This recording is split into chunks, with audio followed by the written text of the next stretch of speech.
ओं परतत्ते सदालीनो रामकृष्ण समज्ञया यो धर्मस्थापनरतो বীরে সাংতাং নমাম্যহম। আমরা পাঠ করব স্বামীজির পত্রাবলী থেকে। আমরা আজকে পড়ব স্বামীজির তৃতীয় চিঠি। এই চিঠিটি প্রমদাবাবুকে লিখিত বরাহনগর মঠ থেকে 5 অগ্রহায়ণ সোমবার 1295, 19 নভেম্বর 1888। ওং নমো ভগবতে রামকৃষ্ণায়।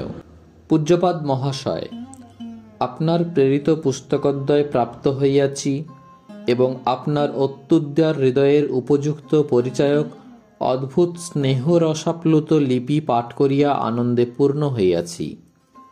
মহাশয়, আমার ন্যায় একজন ভিক্ষাজীবী উদাসীনের উপর এত অধিক স্নেহ প্রকাশ করেন, ইহা আমার প্রাক্তনের স্বীকৃতিবশত সন্দেহ নাই।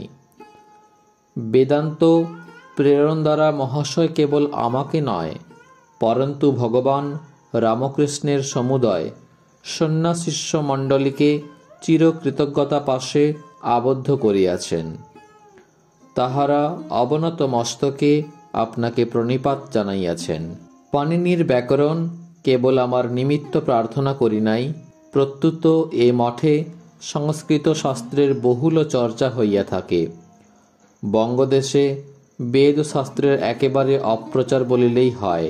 এই মঠের অনেকেই সংস্কৃতজ্ঞ এবং তাহাদের বেদের সংহিতাদি ভাগ সম্পূর্ণভাবে আয়ত্ত করিবার একান্ত অভিলাষ।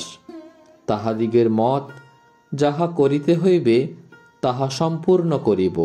অতএব পাণিনিকৃত সর্বোৎকৃষ্ট ব্যাকরণ আয়ত্ত না হইলে বৈদিক ভাষায় সম্পূর্ণ জ্ঞান হওয়া অসম্ভব। এই বিবেচনায় উক্ত ব্যাকরণের আবশ্যক।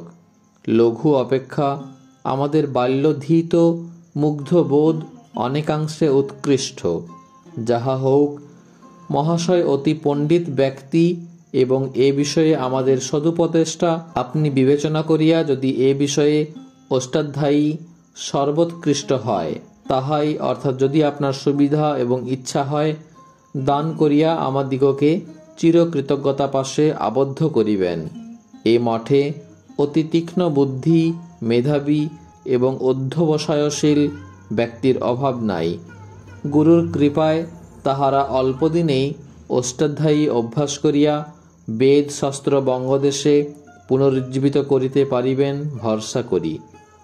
মহাশয়কে আমার গুরু মহারাজের 2খানি ফটোগ্রাফ এবং তাহার গ্রাম্য ভাষায় উপদেশের কিয়দংশ কোনো ব্যক্তি সংকলিত করিয়া যাহা মুদ্রিত করিয়াছেন, তাহা 2 খণ্ড প্রেরণ করিলাম। আশা করি গ্রহণ করিয়া আমাদিগকে আনন্দিত করিবেন। আমার শরীর অনেক সুস্থ হইয়াছে, ভরসা 2-3 মাসের মধ্যে মহাশয়ের চরণ দর্শন করিয়া সার্থক হইব। কিমধি কমিতি দাস নরেন্দ্রনাথ। চিঠিতে উল্লিখিত অষ্টাধ্যায়ী অর্থাৎ পতঞ্জলিকৃত পাণিনি ব্যাকরণের মহাভাষ্য। আমার গুরু মহারাজের 2খানা ফটোগ্রাফ, ক্যামেরায় তোলা শ্রীরামকৃষ্ণের সর্বসমেত 4টি ফটো পাওয়া যায়। 2টি দণ্ডায়মান, একটি ধ্যানে উপবিষ্ট এবং আরেকটি শেষ শয্যায় শায়িত অবস্থায়। প্রথম ফটোটি গৃহীত হয় 1879 খ্রিস্টাব্দে 21 সেপ্টেম্বর কলকাতায় কেশব সেনের বাসভবন কমল কুটিরে। ফটোটিতে দেখা যায় শ্রীরামকৃষ্ণ গভীর সমাধিমগ্ন অবস্থায় দণ্ডায়মান, দক্ষিণ হস্ত ঊর্ধ্বে উত্তোলিত এবং অঙ্গুলি সকল মৃগ মুদ্রাযুক্ত। বাম হস্তটি বক্ষদেশে সংস্থাপিত ও বিশেষ মুদ্রাযুক্ত। মুখশ্রী দিব্য হাস্যে উৎফুল্ল। তাহার দ্বিতীয় ফটোটি গৃহীত হয় ভক্তবর সুরেন্দ্রনাথ মিত্রের সাহায্যে রাধাবাজারে বেঙ্গল ফটোগ্রাফের স্টুডিওতে। শ্রীরামকৃষ্ণ ক্যামেরা দেখিতে দেখিতে সমাধিস্থল হইলে এই ফটো তোলা হয়। তাহার দক্ষিণ হস্তটি একটি থামের উপর স্থাপিত, বাম হস্ত বক্ষদেশের কিঞ্চিত নিম্নে সন্নিবদ্ধ। পরিধানে ধুতি, গায়ে ফুলহাতা কামিজ কামিজের উপর রঙিন কোট, ধ্যান আসনে উপবিষ্ট, সমাধিস্থ ফটোখানি দক্ষিণেশ্বরে শ্রী শ্রী রাধাকান্ত জিউর মন্দিরের বারান্দায় তোলা।